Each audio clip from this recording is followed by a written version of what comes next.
Vacancy आई ना तो मेरे बहुत सारो सिलेबस बाकी रहेगो, तो वो जो सिलेबस बाकी हो बिन करने में टाइम लागो। मन सिर्फ हार्डवर्क करने जा रहे हो और थान डायरेक्शन पतो को नहीं है, तो थोड़ा डायरेक्शन देख और फिर हार्डवर्क करो तो मन लगे कि हाँ ते सक्सेसफुल हो जाए। सुबह जल्दी उठ लाग जा तो सुबह 4 बजे भी देखे जा तो वहां तो पढ़ते लाते जो। बताओ राइटिंग क्या की बेटा की? राइटिंग तो अतरी बढ़िया कौन जी मकोड़ाई जी मान लियो कौन मैं पढ़वा मुझे रात में 10-10 बजे तक बड़े लाइब्रेरी में बैठे रहे जो। कई बच्चों की सुनते थे भाई फलाना रिजल्ट आया उसमें कमजोरी हो गया, ऐसे नंबर आया तो फलाना ये करके ऐसे मर गया, ऐसे करके ऐसे हो गया, तो ऐसी तो टेंशन पालनी नहीं है बिल्कुल भी। तो आज कितनी खुशी हो रही है बेटा के लिए? आज कुछ ही कहीं सारा ही टेंशन खत्म हो गया।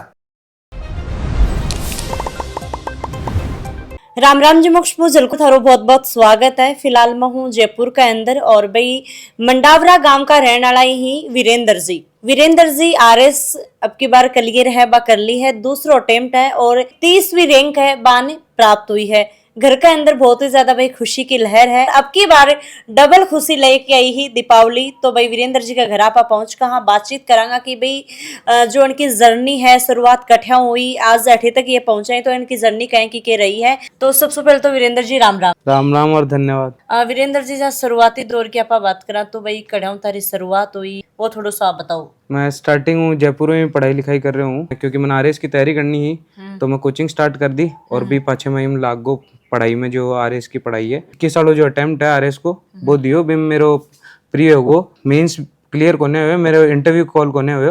फिर भी पाछे में जो 23 साल जो भर्ती आई है बी की तैयारी चालू की भी मेरो प्री होगो, फिर मेंस होगो, फिर अब इंटरव्यू के महीने मेरी 30वीं रैंक। स्टार्टिंग में आप बात करा तो भाई सीधो 12th के बाद में थे कोचिंग ले लागा, ठीक है। जयपुर के अंदर तो मतलब 12वीं के बाद में कोचिंग ही क्यों स्टार्ट करी? क्या है सोचो कौन कि आपने के करना है के नहीं करना है, या पहली शुरुआत हुई हो कि भाई आरएस?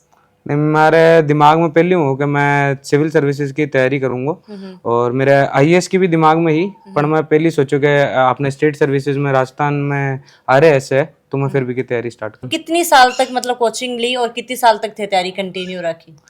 2 साल कोचिंग करी। मैं कोचिंग तो स्टार्ट करी पर भी पाछे क्योंकि कोविड आ गो तो कोचिंग बंद होगी, तो बी टाइम मेरी पढ़ाई 1.5 साल तक बंद होगी। अनबैलेंस हुई या बैलेंस में रखी? बिल्कुल ही बंद होगी, साल भर 1.5 साल तो कोरोना में तो घर बैठ के थे पढ़ सका। फिर मैं गांव चल गया ना ठगुन दिया, फिर वापस आया तो भर्ती, फिर कोरोना खत्म होते ही वापस भर्ती आ गई तो बी की तैयारी करने लग गया। भी पाछे तो प्री आपकी क्लियर ही फर्स्ट अटेम्प्ट? हाँ फर्स्ट अटेम्प्ट। और सेकंड में मेन को नहीं? फिर फर्स्ट अटेम्प्ट में मेंस क्लियर को नहीं हो, थोड़ा 10-15 नंबरों में रहेगो, फिर सेकंड में फिर मेंस भी क्लियर होगा। नहीं बी टाइम पर से फर्स्ट अटेम्प्ट में आपकी प्री होगी, मेन को नहीं हुई? हाँ मेन को नहीं हुई। तो आप बता सको कि भाई क्यों को नहीं हुई? एक तो वही वो कोविड डालो ये रीजन हो, क्योंकि तैयारी बीच में छूट गई और फिर वैकेंसी आई ना तो मेरे बहुत सारो सिलेबस बाकी रहेगो, तो वो जो सिलेबस बाकी हो बिन करने में टाइम लागो। मन क्लास है वे कंप्लीट को नहीं, बहुत सारा सब्जेक्ट एक साथ आगा और 3 महीना पाछे मेरे मेंस हो तो वो कंप्लीट को नहीं हो, तो ई वजह थोड़ा बहुत भी पर असर पड़ गो जो मेंस हो। तो कोई भी आरएस की तैयारी करना चाहे है तो प्री की क्या तैयारी करे, मेन की क्या करे, क्या इंटरव्यू की करे, वो थोड़ा सा पार्ट में थी बताओ। जी हाँ, जितना भी सब्जेक्ट है जैसे ज्योग्राफी होगी, ये हिस्ट्री होगी, पॉलिटी होगी, इकोनॉमिक्स होगी, तो मैं कदे यान कौन सोचो कि मन सारा सब्जेक्ट में परफेक्शन चाहिए। मेरो यान हो कि जितना भी सब्जेक्ट है बस सारा एवरेज कर लो और जो सब्जेक्ट था बहुत अच्छा हुआ है बी सब्जेक्ट में तो परफेक्शन कर लो, तो के बाकी लोगों तो थे एवरेज करोगा तो बाकी हम तो बराबर ही आ जाओगा वहाँ के, और जिम ते परफेक्शन करेगा भी फिर थे जो और लोग हैं वहाँ आगे निकल जाओगा। राइटिंग कोई बहुत ज्यादा रहे तो आपकी राइटिंग स्टार्टिंग में बढ़िया ही कि या थे करीबी के बाद में लिख की? ना मेरी राइटिंग तो खराब ही, स्टार्टिंग में खराब ही। राम राम साहब। तो भाई ये वीरेंद्र जी का पिताजी। हाँ जी अंकल जी बताओ राइटिंग क्या की बेटा की? राइटिंग तो अतरी बढ़िया कौन जी मकोड़ाई जी मान लियो कौन मैं पढ़वा मुझे रात में 10-10 बजे तक बड़े लाइब्रेरी में बैठे रहे जो, और सुबह जल्दी उठ लाग जा तो सुबह 4 बजे भी देखे जा तो वहां तो पढ़ते लाते जो। अच्छा मैं तो और तो ज्यादा जाना कौन है, तो पढ़े लिखे ज्यादा अच्छा कौन मैडम जी, पर मैं अच्छा भाई दूसरा सुना जा भाई कहीं पढ़नो जाए तो भाई मैं आई कह जा बेटा अपन तरह ऊंचो अधिकारी बननो जितना ज्यादा पढ़ लो, और हाँ खाबा पीबा को भी ध्यान रखना चाहिए, व्यवस्था पूरी हो खुद वो शरीर भी सही रहे और टेंशन न लेनी चाहिए कोई बात को ना। आज नंबर आ गया तो ठीक से ना आया तो भी टेंशन न लेनी चाहिए। ठीक काम करो से अंकल जी? मैं तो मैडम जी पहले तो मिस्त्री को काम करे जो, और अब कहें 2-4 टेलर जो बंद चलावा जो बस व्यवस्था चल रही जो मांगो क्या भाई पढ़ाई लिखाई को खर्चा पानी चल जा। बिल्कुल बिल्कुल। तो आज कितनी खुशी हो रही है बेटा के लिए? आज ये खुशी का सारा ही टेंशन खत्म हो गया। जहाँ बैठते थे वहाँ हर आदमी ये कहता था कि यार, हम बोलते थे तेरे को ये करवा ले, तो था नहीं ये बोला करता यो करवा दे बेटा, वो करवा दे। हम हाँ भाई मास्टर बन जाता बताए तो ये हो जाता, बहुत दुखी होता था मन भाई। कोई छोटी मोटी लग जाता था फिर बाद में तो कर लेता, मतलब अब लग गया सारे सारे दूर हो गए। सबर को फल मीठो है ना, सबर को फल मीठो हो जाए मैडम जी। पर मैं टेंशन दूसरा देता रहे तो अब कहीं करा आदमी चारों तरफ का बच्चा नौकरी लागे जाए तो खुद नहीं आना जब आपनो रह न जाए। जब मालिक दो लागे जो आज माँ को कहीं माँ पूरा परिवार कौन गाँव कौन सब खुशी है जे। हाँ सबको नाम ऊंचो हो जाए, माँ बाप कौन माँ का माँ बाप कौन सबको नाम ऊंचो हो जाए। कोई चीज ना लेके डिमोटिवेट होता ना ना ना ऐसी कोई मौको चीज तो कभी वही तो जी मैडम जी, जब मान लो पेपर दे के आते थे आता था, कभी भी इसको ये नहीं होने दिया भाई तू कोई बात नहीं, नंबर आ गए तो भी ठीक है बेटा, नंबर नहीं आए तो भी अगली बार और करना चाहिए। ये कहते थे भाई टेंशन नहीं पालने की, कोई बात नहीं, जीवन है तो सब कुछ है। कई बच्चों की सुनते थे भाई फलाना रिजल्ट आया उसमें कमजोरी हो गया, ऐसे नंबर आया तो फलाना ये करके ऐसे मर गया, ऐसे करके ऐसे हो गया, तो ऐसी तो टेंशन पालनी नहीं है बिल्कुल भी। भाई जीवन होगा तो मेहनत करके खा लेंगे, कोई जरूरी नहीं भाई सरकारी नौकरी हो। इंटरव्यू तक अब की बार जाते पहुंच गा और भाई अब 30वीं रैंक भी आ गई, एसडीएम भी जाते बन जैसे वो बनी गई एक तरीका हो तो इंटरव्यू के अंदर अब की बार आप बात करा तो कहीं को थारो इंटरव्यू गयो, कितनी देर चाल्यो, कहीं का के सवाल जवाब हुआ, थोड़ा सो इंटरव्यू के बारे में बताओ आप। मैं मेरा जो इंटरव्यू लगभग 20 मिनट चलो भी। मैं मेरे से मेरा जो ग्रेजुएशन का जो सब्जेक्ट था लगभग मेरे कन एक तो इंग्लिश लिटरेचर ही, हिस्ट्री और इकोनॉमिक्स ही।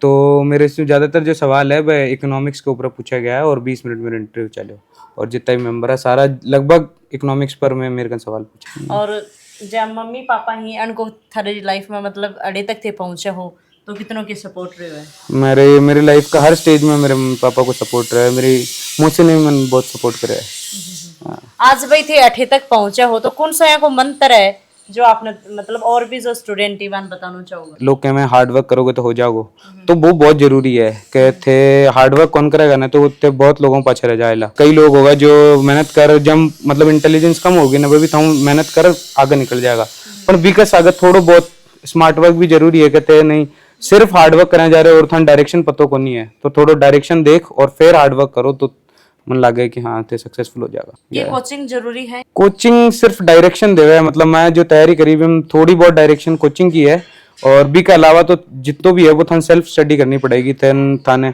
वेबसाइट ना खंगालनी पड़ेगी, थान किताबें खोलनी पड़ेगी, थान नए नई जो किताबें हैं वन रेफरेंस करनी पड़ेगा, नया था खुद का नोट्स बनानी पड़ेगा। अब हम खुद का नोट्स अलग जोड़नी पड़ेगा क्योंकि जो नोट्स है वो तो सारी कोचिंग का लगभग सेम ही मिलेगा था। और भी जो युवा देखने लग रहे हैं जो आरएस की तैयारी करना चाह रहे हैं पन आपके बताना चाहूंगा कोई सुझाव? मेरी तरफ से तो वही है कि हाँ मन लगा पढ़ाई करो, प्री की जो मेंस की इंटरव्यू की और पूरी जी जान लगा दो। तो कोई है कि कृति जो वे समाज में आप मिटाना चाहो? मेरी इच्छा है कि मैं जो अपनी जो एजुकेशन है जो हेल्थ सेक्टर है वहाँ को ऊपर थोड़ा ढंगू काम करूँ अगर मैं जटे भी लगूंगा। तो भाई अभी आंटी जी भी बात कर लें। तो आंटी जी सबसे पहले तो राम राम। राम राम। क्या हो? बहुत अच्छा। अब तो बढ़िया होगा। बढ़िया हो बस। तो आज भाई जा रिजल्ट आगो हो 10 दिन का लगभग रिजल्ट आया होगो है तो कितनी खुशी हुई? कद थाने फोन करियो के बोलो रोबो आगो आया हो कि भाई इतनी बढ़िया नौकरी लागा कि यहाँ हो कि भाई नौकरी लाग जाए? नौकरी लाग जाओ लो भाई, ये इतनी बड़ी को तो पता कौन सा है, इतनी बड़ी भी लाग जाओ लो तो काफी खुशी हुई। मतलब खासी काफी भाई मानने बेटो सारी बात बता, बेटो हो से बेटी हो तो थाने सारी बात कैसे बता। तो मन भाई मैं बड़े पढ़ रही हूँ, आज रिजल्ट आई समारोह, आज मैं पेपर देवा जा रही हूँ मम्मी, सुबह जाऊंगा शाम न मार कर जाओ, कोचिंग भी करो छो, लाइब्रेरी भी जाओ छो तो शाम न डे आओ छो, सुबह मार कर जाओ पेपर देवा। साथ में अभी आपने मौसी जी जुड़ेगा। राम राम जी। राम राम धन। आज क्या लाग रहा है बेटा के लिए? बेटा के लिए बहुत खुशी है रही है, नौकरी लाग गयो, बहुत दिन हूँ इंतजार कर रही है जब भाई कल लाग लो कल लाग लो कल लाग लो, लाग गयो तो बहुत खुशी है रही है। तो जब थानी है बेरो पड़ो ए फोन करके थाने फोन पर क्या बोला वीरेंद्र जी? मौसी के मार नंबर आ गयो, वो बढ़िया रिव्यू आ गयो तो गया कौन जब तक गेट कन ऊपी जो है कदे आवे कदे आवे कदे आवे। बहुत ज्यादा बहुत खुशी, बहुत ही ज्यादा। मगर कोई परिवार में लागे भी कौन जो नौकरी तो उम्मीद तो ठीक भाई कोई तो लागे। जयपुर के अंदर में आया है भाई यहाँ को फागी के अंदर मंडावरा गांव पड़ा है। मंडावरा गांव का ये रहने वाला ही, पर ये जयपुर में ही रही तो पूरी फैमिली अपने साथ में जुड़ी ही।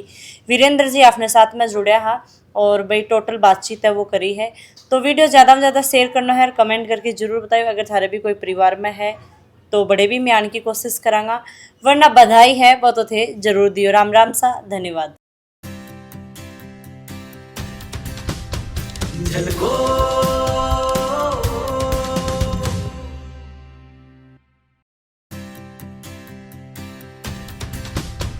झलको